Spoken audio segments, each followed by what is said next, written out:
As we sit down in the toilet and we have a look at our belly, look down, you can't see our toes or whatever. No? That's the primary trigger.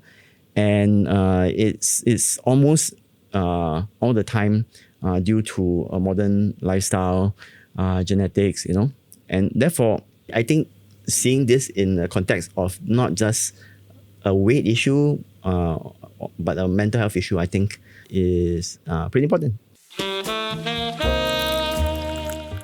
Hi everyone, welcome back to another episode of Spilling the Tea with Halley. Today we are tackling a very common problem that is happening to people around 30s and 40s, which is beer belly. So to break it down today, we have Dr. Terence Tan, Medical Director at Halley Body Slimming Clinic and Halley Medical Aesthetics with us. Welcome, Dr. Terence Tan. Hey, thanks for having me. Yeah. So let's start with the big question today. So is beer belly actually made out of beer? No, beer belly is not made out of beer. But beer belly is obviously very troubling. It's good that you mentioned that beer belly only affects people in the 30s and 40s. So therefore, I don't have a beer belly. So I'm no longer in my 40s. So what is beer belly actually made out of? Okay, so I mean, it's really a reference of, or rather, it refers to like a typical picture of a person who is slightly overweight, probably, in the later stages of the life rather than the earlier one, with a slightly big tummy. And this is typically, due to what we call visceral fat. So in our tummy, there are actually two kinds of fat.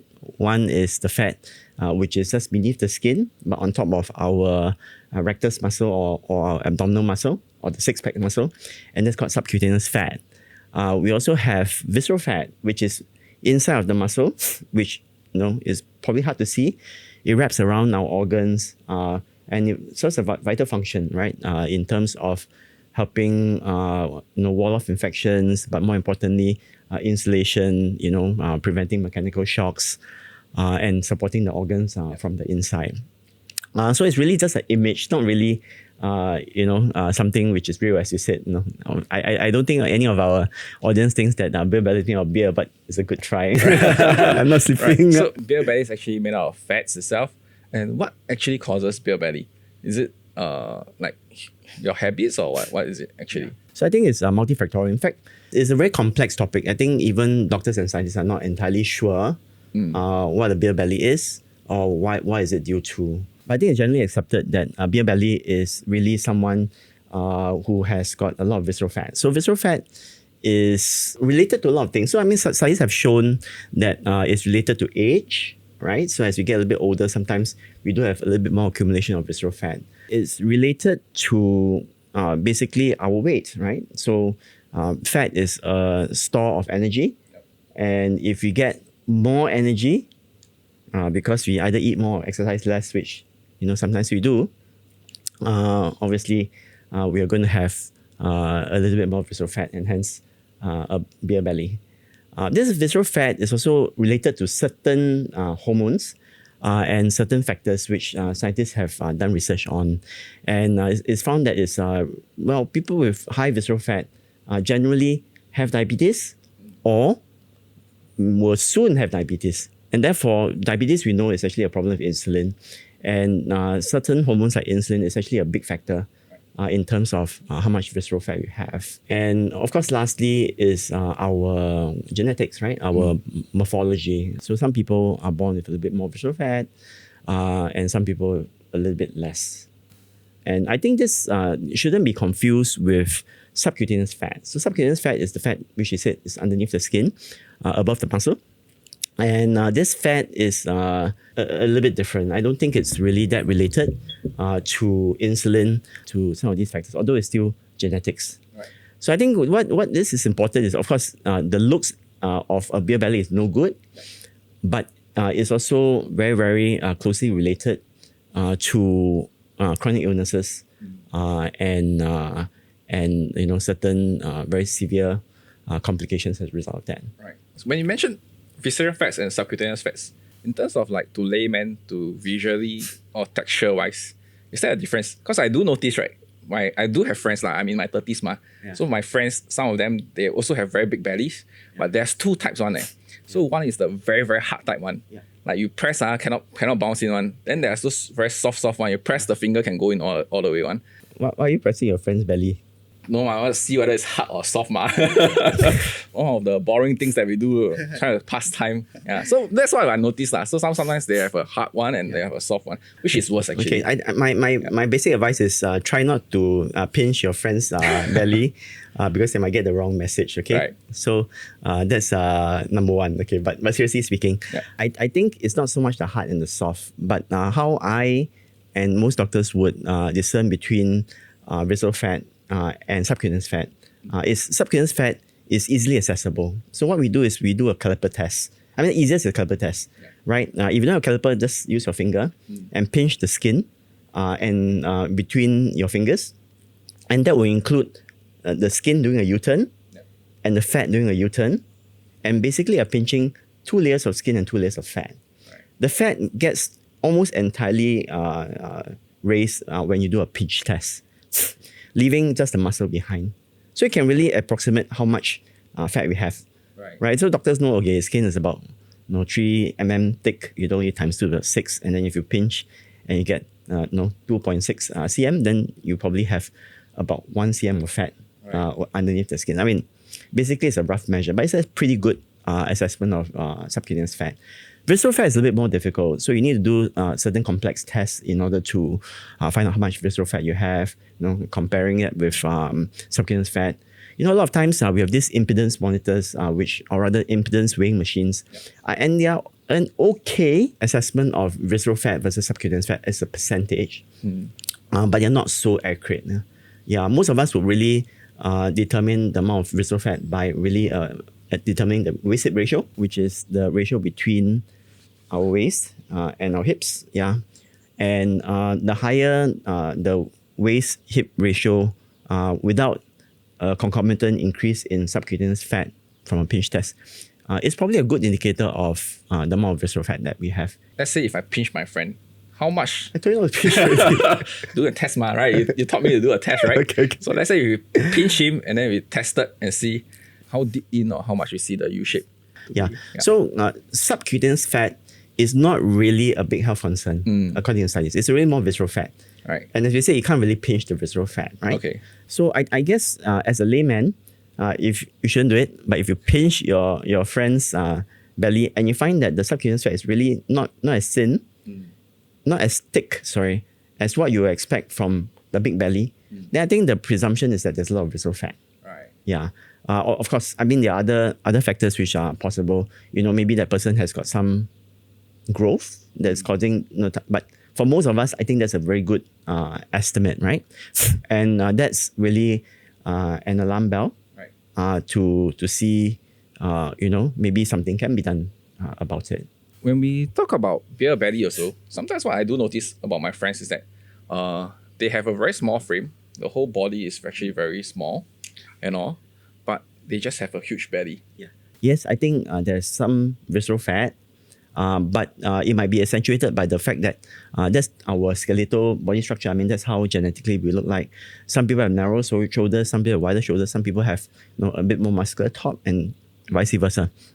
So some of those things, if you're really talking about proportions, I think that visually going to the gym does help, getting some training over the shoulders to broaden it, tightening the tummy muscles with lots of sit-ups and abdominal exercises, they generally help. So I'm really talking more about visual and stuff. Of course, doctors can help as well. So, there are certain machines that help strengthen the muscles over the abdominal area, like EMS or electromagnetic stimulation with machines. I think they are quite common. Some of them are found in certain clinics and stuff. So this is how you can, handle this scenario, but a little bit more in an aesthetic sense. But how come all the fats goes to the tummy only? Why is it not evenly distributed all around my body? Okay, so that's a really good question. So you remember we said a little bit about insulin and diabetes, right? So fat is a collection of fat cells or adipocytes, and these are actually warehouses for energy storage. Okay, so the fat is inside the fat cells, and the fat cells are warehouses for storage of energy. So when fat comes in general, I think it's stored quite uniformly amongst all the different fat cells that we have in our entire body. But there are certain things which distributes the relative distribution of this energy store.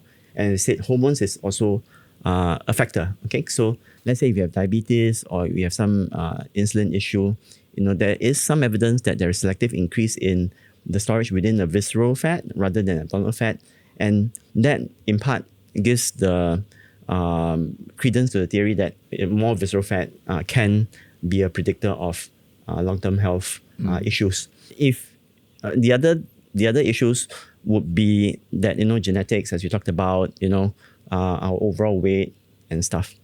Interestingly, there's also another hormone which is quite associated with visceral fat, and that's cortisol. So cortisol is a hormone that's produced within a gland just above our kidneys on both sides. It's called the adrenal gland. And this is a stress hormone. In certain disease states, like what we call Cushing's or whatever, you have too much cortisol, and that leads to a lot of truncal obesity due to, or rather abdominal obesity due to visceral fat being enlarged. So I think scientists have said that, hey, if in a disease state cortisol increases the abdominal circumference due to increase in accumulation of fat in the visceral area, then perhaps cortisol is also an important hormone which affects our visceral fat distribution, or rather the size of visceral fat. And therefore, we also know that cortisol is actually a stress hormone, and it's increased when we are a little bit stressed. So I think that maybe a highly stressful lifestyle is also a factor. That accumulates the fats. Yeah. Right. Yeah. And lastly, I think while we don't know what's the causal mechanism, there are also studies to show that physical exercise actually helps with reduction of the size of the visceral fat accumulation. And I guess if you're drinking beer, you can't be running. Yeah. And maybe there's a loose association between beer and visceral fat. Yeah. So I think, anecdotally speaking, there are also certain demographics which people kind of fall into, or rather it's probably the case. So someone, a little bit on the older age group, maybe 50s, 60s, men especially, and certain body shapes, and we said certain disease states tend to have people with a higher waist-hip ratio, which is due to increased amount of visceral fat as compared to subcutaneous fat. Right. Yeah. I guess when you are drinking beer, also you also eat a lot of other things together when you're drinking beer. At the same time, I also have friends who tell me that like supper is the cause of my fats loss. Is that true? Yes and no. I mean, as we know, weight is one of the factors of visceral fat, right? And weight is purely scientific. It's a balance of how much energy comes in through what you eat in terms of calories, and what goes out through, number one, your basic basal metabolic metabolism, which is what you need to survive at a minimum, and the amount of physical activities that you have through exercise and daily work. So we know that supper is an additional meal that could well be avoided, and therefore you tend to gain weight when you have supper.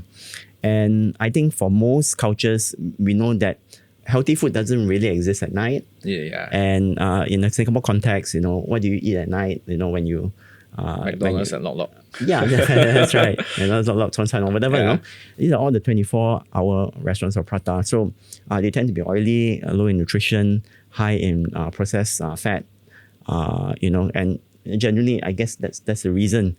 Well, I mean, I'm sure there are other reasons. Maybe metabolic and hormonal that I'm not aware of. But generally, I think it's mainly that's a calorie issue. So actually, let's say if you eat supper, then the next day you exercise a lot to pay off, it's still not too bad, right? No, I guess so.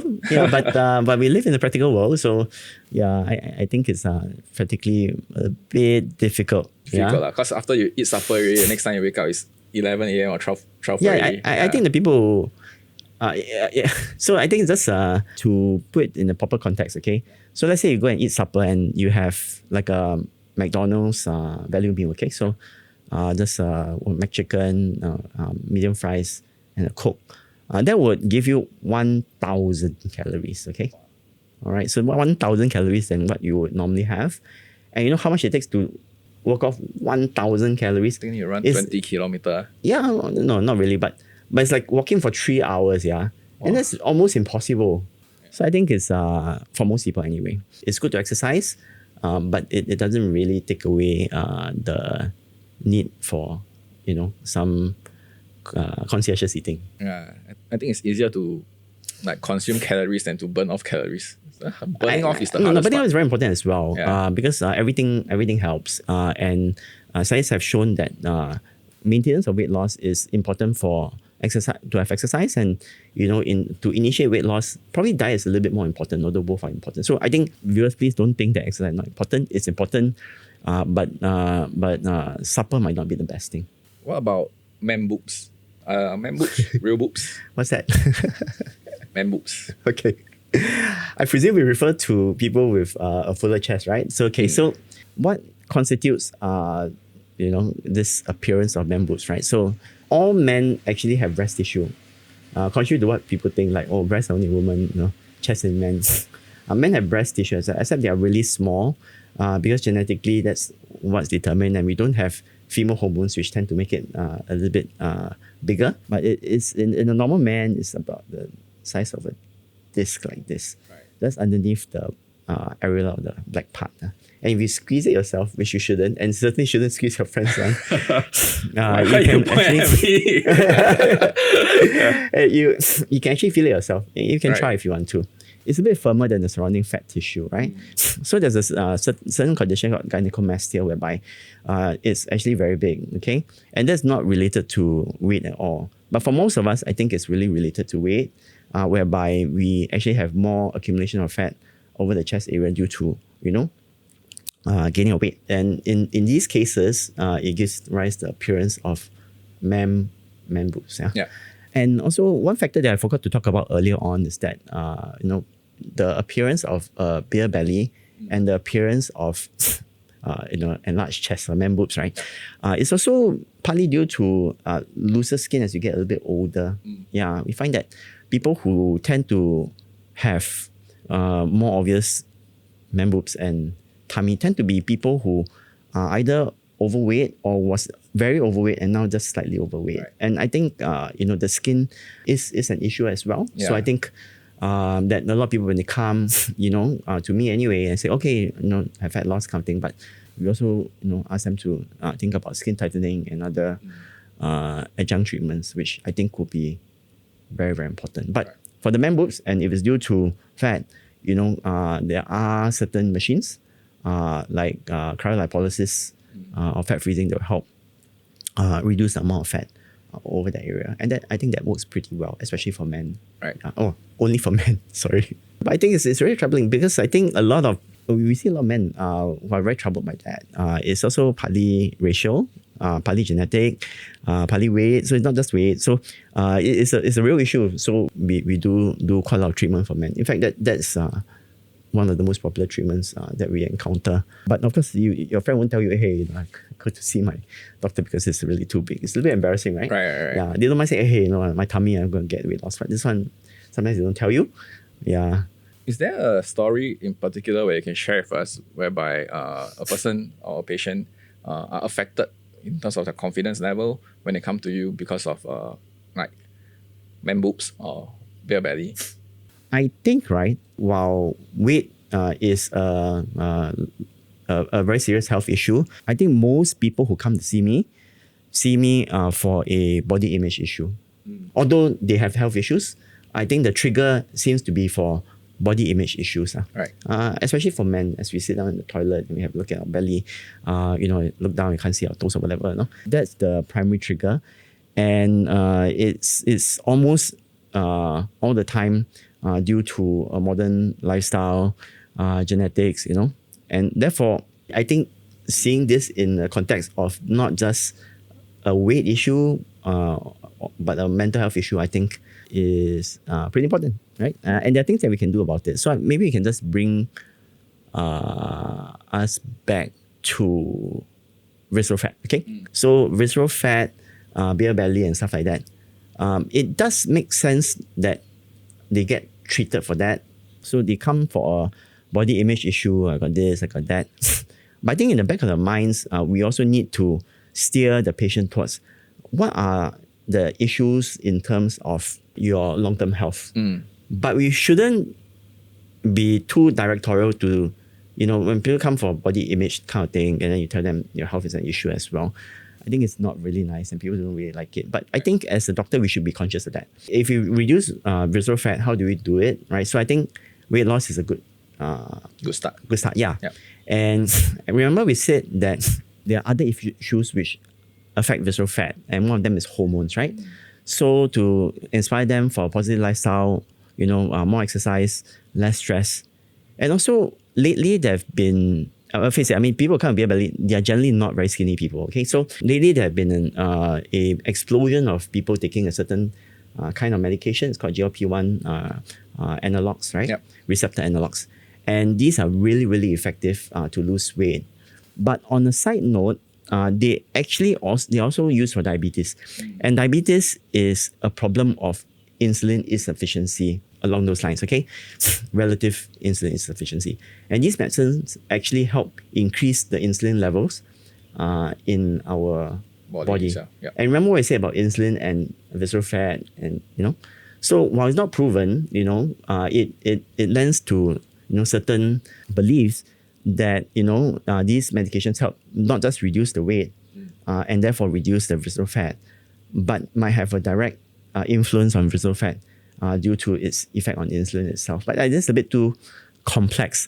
Right. But these are some of those things that we can actually actively do to help address visceral fat, and therefore improve the person's self-image, leading to ultimately the most important improvement of the person's health, reducing the incidence of major atherosclerotic or cardiovascular events later on in life. I'm just very curious because for some of my peers who are around my age, this beer belly issue has been troubling them for years already, right? So for your case, when patients come to you, what is the motivating factor for them to actually, I want to make a change today? Do they share with you any reasons? Is it for love? Is it for other issues? Like what is the trigger point? Like, hey, okay. Wow, I need to do something today. Okay. I just remember, I forgot to answer your question, Yeah. Okay, so thanks for reminding me. So there was this one patient who came and he says that his wife is a model and he needs to look good because models travel very often, and he was overweight, okay, and he asked for some help.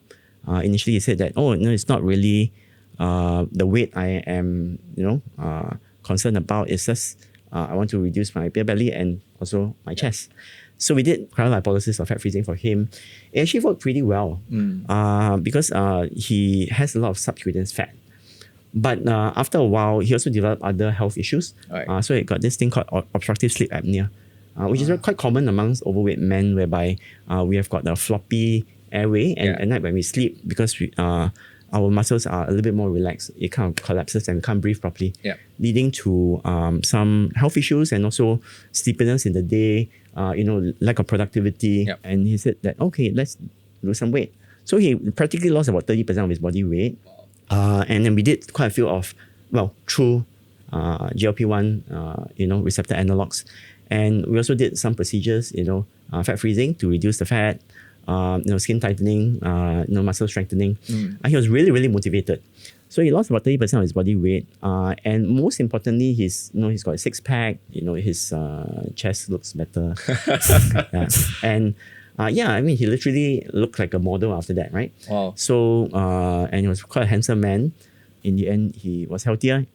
To most people, I think he would say that he looks better. Right. And he got his self-confidence. He goes to the gym every day. So people go to the gym and have a positive lifestyle to address weight. After losing weight, people are actually motivated by their weight loss to continue or even initiate a healthy life. So I think it's like a chicken and egg kind of thing. Right. So it's a whole mindset shift also that you have to start. So I think he was good. And just further to that, a lot of people cannot really maintain their weight loss. So remember what I said about weight loss perpetuating this healthy cycle. To lose 30% of your body weight and then after that keep it off for the long term is very rare. Very hard. Yeah. So we kind of followed him up for quite some time, about a year or two or three. And he was able to maintain his weight. I mean, he did gain about 1 or 2 kilos back.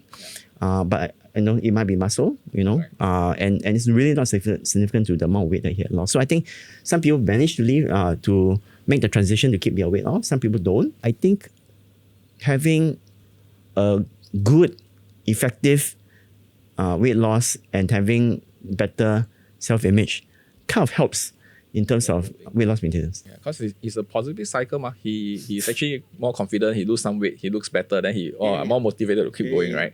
How long did that journey take for him, the whole transformation? I think about 2 years or so. I can't remember. I think probably around there. We try not to ask people to lose weight too much, too fast also. Because it kind of affects people's muscle. I think there's a study which showed that one of these GLP-I RAs, if you lose weight, actually 78% of the weight loss is fat. Muscle. Fat. Not muscle. 78% muscle, very scary.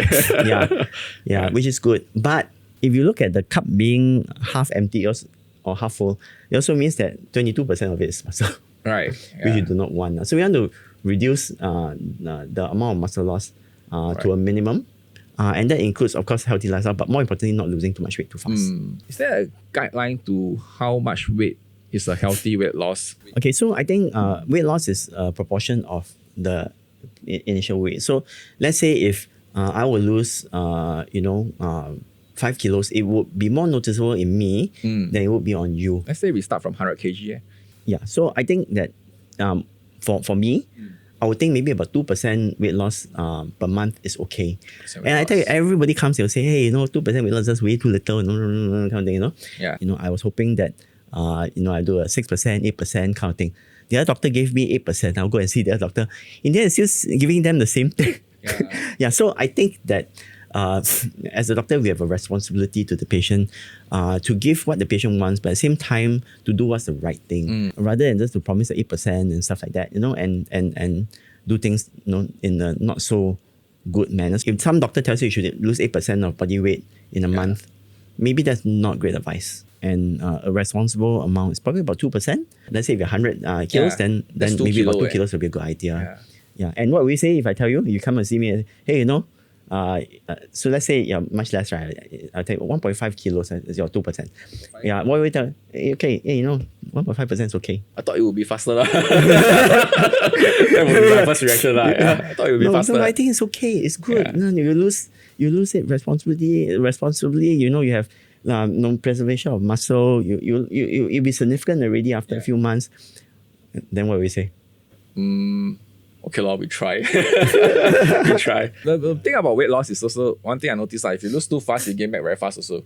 Yeah. Then the baseline is like, you still be like 2 kg or 3 kg. Yeah, I mean, you're right. But I think it's not so much because due to the medication. But your weight is dependent upon what goes in, as you said, and what goes out. So when you lose a certain amount of weight, the amount of energy you need to survive and to do your usual activities actually go down precipitously. In fact, a little bit more than the amount of weight that you lost. You need to consume much less energy than you did last time. And of course, people can't forget that, with all these medications, or if you are not on medications, you're on healthy lifestyle alone, once you take away the help from medications or you start getting a bit complacent with your lifestyle changes, that's where you feel that you get the rebound. So I think it's more a matter of complacency for most of us. And based on my experience, there's this 6 months thing, which seems to be pretty consistent. Once people lose weight, after 6 months, they kind of become a bit complacent. I'm not talking about weight, okay? When I follow people up at 6 months, I used to still exercising.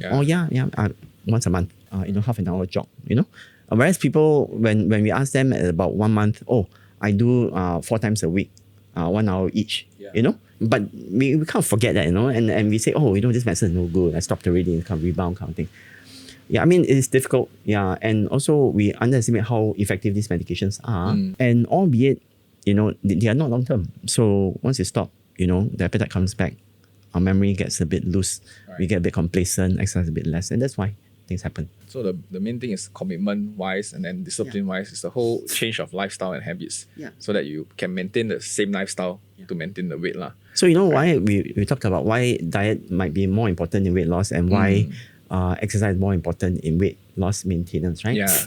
So for weight loss, naturally during that honeymoon stage that we talked about below 6 months, you exercise a lot. Okay. Yeah. So number 2 is that we also talked about diet being probably a little bit more important in terms of the amount of calories that you got in supper as compared to the amount you use during exercise. But after you lose that weight, and let's say you're on these medications and your appetite goes back to normal, it's actually very difficult to change your appetite a lot, because your appetite is a lot based on genetics. Okay, some people, they eat one spoonful, they're full. Some people, they eat one plate and it's still not full. Yeah. And you can say, oh, this person has got a weak mind or whatever. But in the end, it's definitely not true.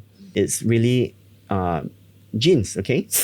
And you can change that a little bit, not your genes, but you can change your diet a little bit by choosing healthy foods, still filling up your stomach with lots of fiber and healthy food rather than unhealthy food. But there's a limit to how much you can go, because appetite is appetite. Right. But exercise is discretionary, okay? Yeah, you can decide on exercise. So therefore, for maintenance, weight loss, I think exercise might be more important. Right. And that's the reason. Right. I do have peers that actually exercise quite frequently, and then they also maintain quite a pretty healthy lifestyle. But they still have a bit of belly fats and a bit of pockets of fats here and there. So for people like this, they do mention that it's like a bit harder to lose fats over the belly. Is there a way we can help them? Is there any treatment specifically that we can target any specific areas? Yeah, of course we can. Yeah. But having said that, my experience speaking to people, sometimes, it's very, in a social context, they might not be telling you the pure truth, right? True story. I mean, we've got our friends, to stick out our chest a little bit, show people how macho we are. Very few people say, oh, it's like that, So I'll take it with a pinch of salt. A lot of people say, oh, I come to a clinic, I exercise 7 times a week, 2 hours each time. I don't eat anything. I only eat half a meal. I only eat half a cup of rice. And after that, one veggies and vegetarian, I gain a lot of weight. I mean, it's physically impossible. Right. Yeah, but so I'll take that with a pinch of salt. Yeah, but let's say there are certain conditions which it can affect your mental well, but that's pretty rare. Now let's talk about what we can do in terms of stubborn fat, which is not so much related to weight. Then I think that certain fat reduction machines like cryolipolysis or cool sculpting. Yep. Whereby there's a machine that will freeze the fat, kill it, a proportion of it anyway, and for the body's natural immune response to reduce, or rather, take these fat cells away, can for the long term reduce the total amount of fat cells in that specific area, and that's good for this troublesome fat. Right. And as we said, that fat is one thing, but loose skin is also another. Remember we talked about those people who were very overweight, they lost some weight, but they still have quite a lot of fat, but they also have a lot of loose skin. Or for some of us, we're a little bit older, or we have been exposed to a lot of sun through our work or through sun tanning or habits.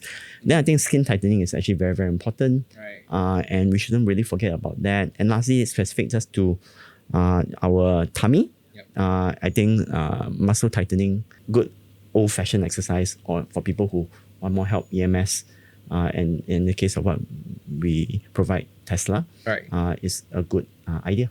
Right. So last time when I was in secondary school, my bio teacher teach me that fat cells won't die one. Fat cells will never die. You can only shrink or become bigger. But for this case, when you talk about cool sculpting, you mentioned just now that fat freezing actually kills the fat cell. And how does that work actually? Anything can die, but they can't die naturally. If you die, your fat cells will die. I guarantee you that. Yeah. And if you punch your tummy many times or use one of those belt shaky things, I guarantee you your fat will not die. Right. So I think it's really a matter of how you make the fat cells die without making the other cells die. It's really difficult. So, those shaky things, very specific. They're not good enough. I think spot reduction of fat without a sophisticated machine or surgery, in my view, is not possible. Okay, I think this is also the thinking of a lot of experts and also doctors.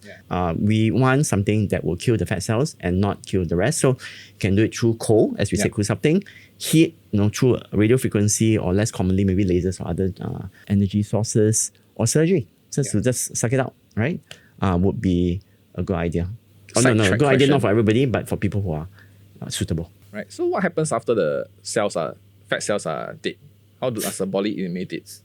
Yeah, okay, so the immune system has got a policeman, okay? It's the policeman of the body. So the immune system looks for foreign bodies, and these foreign bodies are things which are not natural to the body. So, for example, if you are infected with a bacteria or virus, the immune system clears it because it sees a foreign body.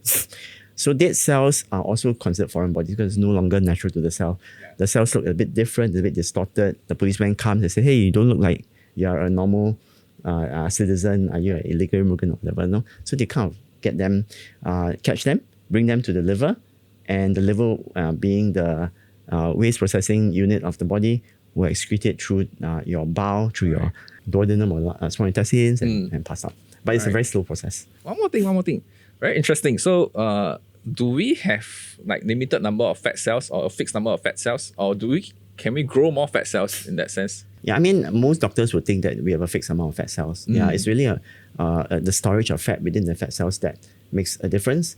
And most of us would think that fat cells cannot be reproduced or increased after puberty or after in adulthood, because the body stops being able to do certain things, right?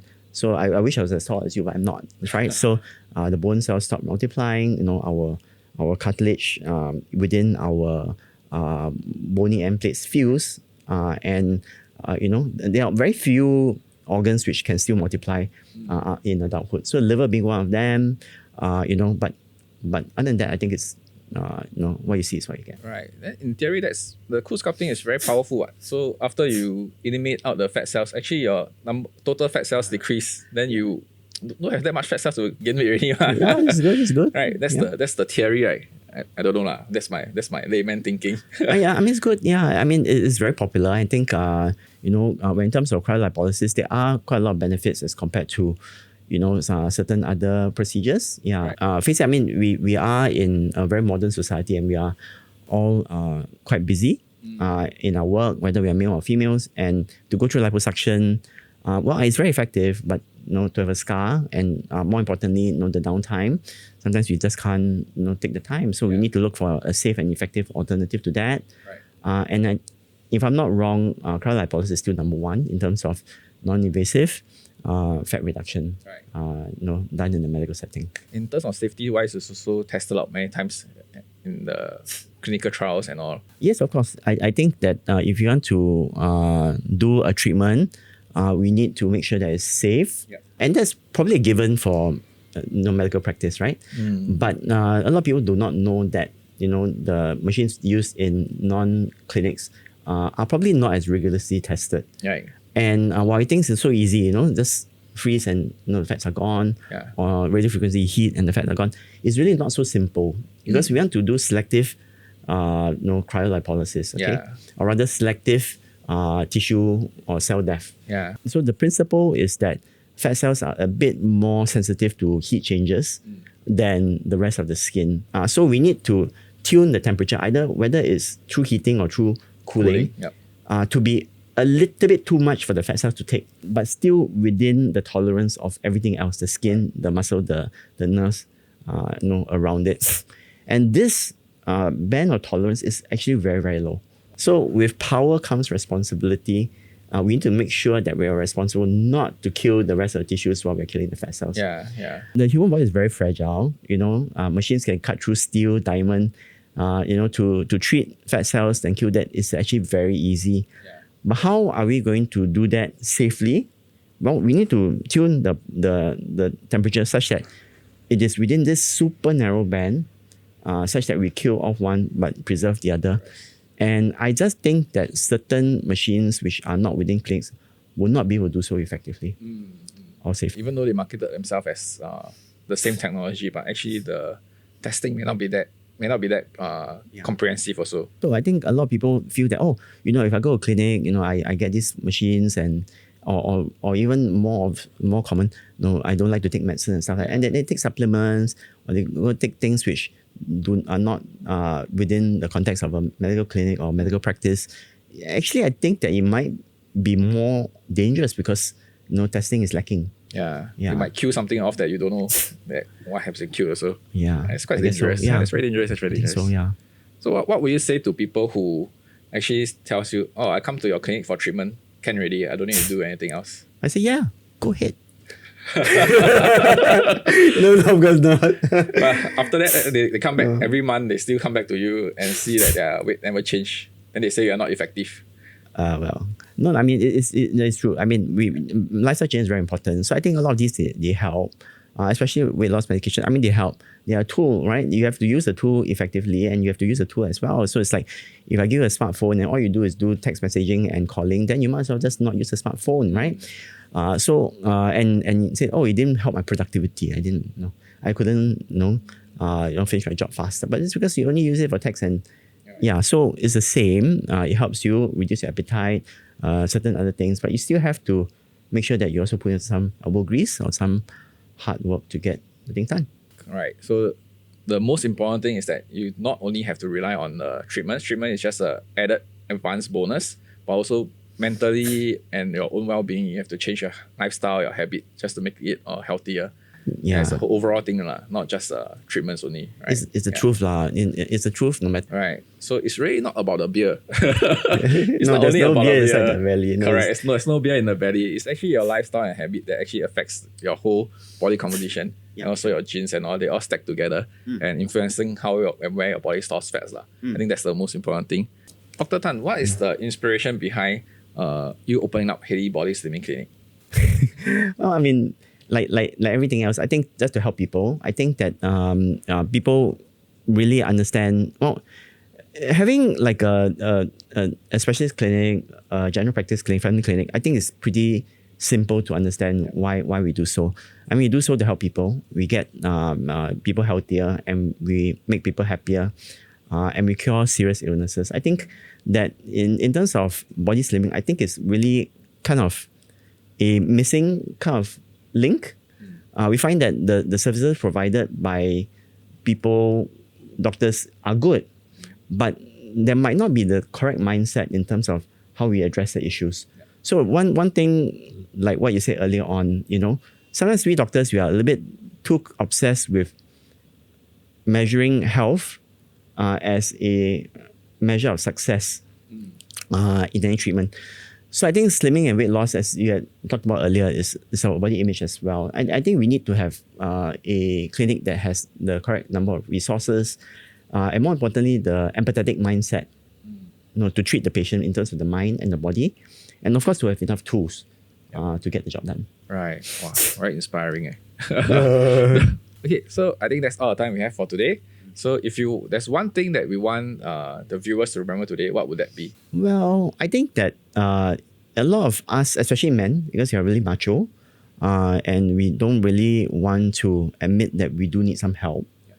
But I think that and a lot of times we kind of get the idea that with exercise, good diet, everything else is possible. And if you don't succeed, then you're just weak in your mind. I think that's really not true. Okay, so I think the best is still positive lifestyle change, right?